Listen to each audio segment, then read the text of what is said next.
Welcome to Football Scientific. I'm Aaron Sauter, a professor of football science, and I'm here today to review last night's NFL game between the Seattle Seahawks and Los Angeles Rams, and the Seattle Seahawks' stunning comeback victory against the Rams.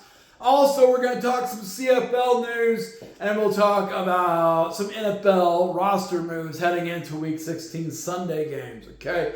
Along the way, I wrote an article on UFLNewsHub.com last night about blowing up the rosters of the UFL and the benefits of a great reset in the UFL. Check out UFLNewsHub.com today.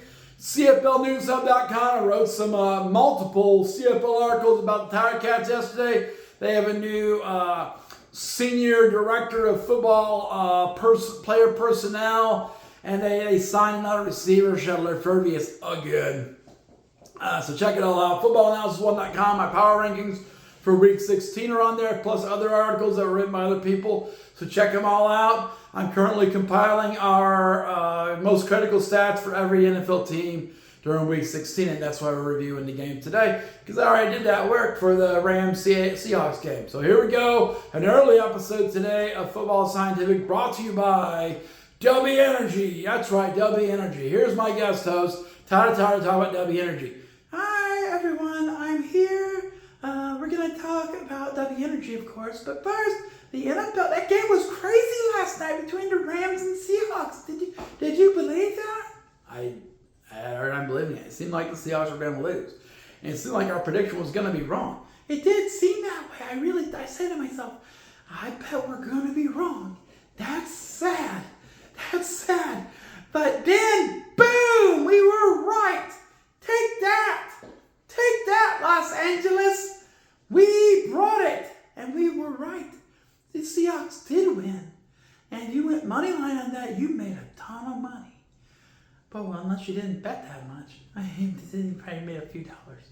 All right, so with that in mind, W Energy. Yeah. Wait, Professor, you look a little tired. I look a little tired? You do look tired. You know what you need?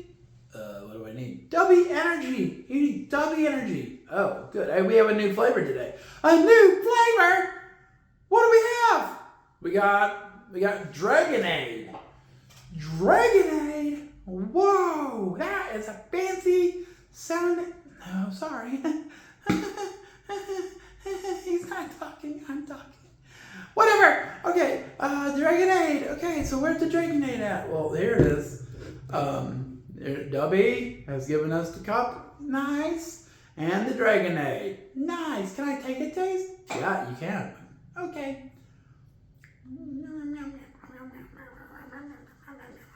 Wow, that tastes great.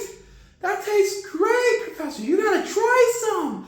I don't even feel jittery or antsy after drinking the Dragonade. Why? It tastes like pink lemonade, but Dragonade, whatever. Drink it, Professor, drink it. Okay, I'll drink some. Here we go, Dragonade.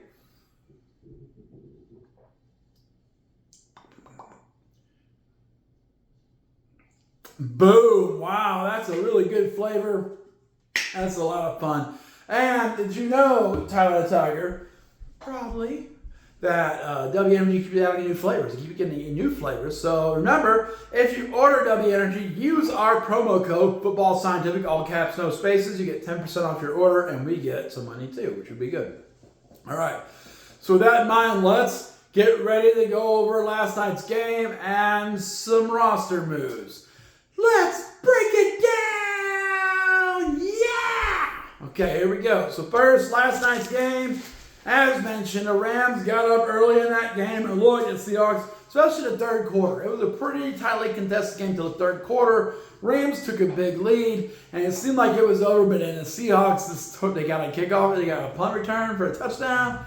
They turned it up. They got 3 straight extra two-point conversions, including one in overtime to win the game. That's crazy. So with that in mind, LA Rams, Matthew Stafford. Usually when the Rams lose, Matthew Stafford has a bad game, but last night, Matthew Stafford went 29 for 49 for 457 passing yards. That's crazy. 3 touchdowns and an interception.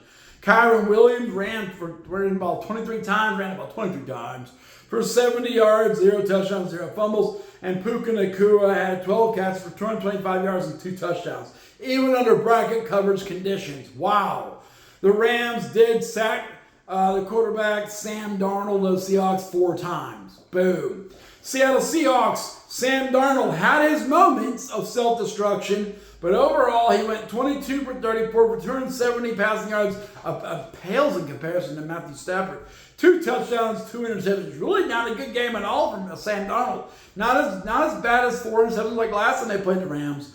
But Kenneth Walker ran the ball 11 times for 100 yards, almost 10 yards per carry. That's huge. 1 touchdown, 0 fumbles. Jackson Smith-Njigba, he had a horrible first half. He was under heavy coverage the whole time. But in the second half, he broke out and had 8 catches for 96 yards and a touchdown. And Seahawks generated no sacks, which is sad because they have a pretty good defense, okay? So what happened in this game? Well, as mentioned, it came out being very close. In the third quarter, the Rams took control of the game due to some interceptions from Sam Darnold. Like the Seahawks were about to fold again against the Rams. But then in the fourth quarter, they came roaring back. They were down by 16 points. They scored a touchdown off a punt return. They got a 2-point conversion. They came back, got a stop. They scored another touchdown, got a 2-point conversion, forced overtime. Then in overtime, the Rams came right down and scored a touchdown. Boom. But the Seahawks got to come back and score another touchdown and went for 2. And boom, they won 38-37. What a crazy game, man. All right, some other NFL news heading into the Sunday games and the bulk of the games for Week 16. Philadelphia Eagles have ruled out offensive tackle Lane Johnson and defensive lineman Jalen Carter again. Okay, New Orleans Saints have placed running back Devin Neal on the injured reserve list. Jacksonville Jaguars, they have they finalized a 3-year contract extension. He signed it today for wide receiver Jacoby Myers, who they traded for at the trade deadline from the Raiders. Since he came to Jacksonville, he had 27 catches, 355 yards, 3 touchdowns, and the Jacksonville Jaguars are 5-1 since adding Jacoby Myers. He is going to be a Jaguar through 2028 as long as everything goes well. He is being signed for the 3-year contract. He's getting $60 million, $40 million of guaranteed. So he's having a big payday. That trade really worked out well for Jacoby Myers. Boom.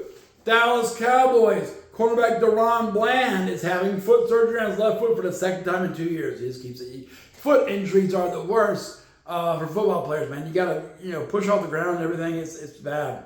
Seattle Seahawks, with their win last night, boom, they clinched the playoff spot, and they got a chance to fight for a number 1 seed in the NFC playoffs.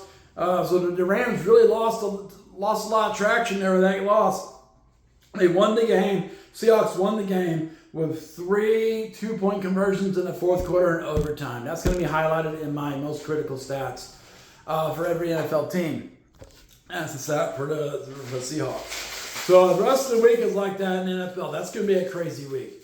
And we got college football tonight. Oklahoma and Alabama starting to kick off the college football playoffs. Go Alabama. Boom. Then we got some CFL transactions. I have a lot more college football videos on TikTok. Check that out. Football Scientific on TikTok.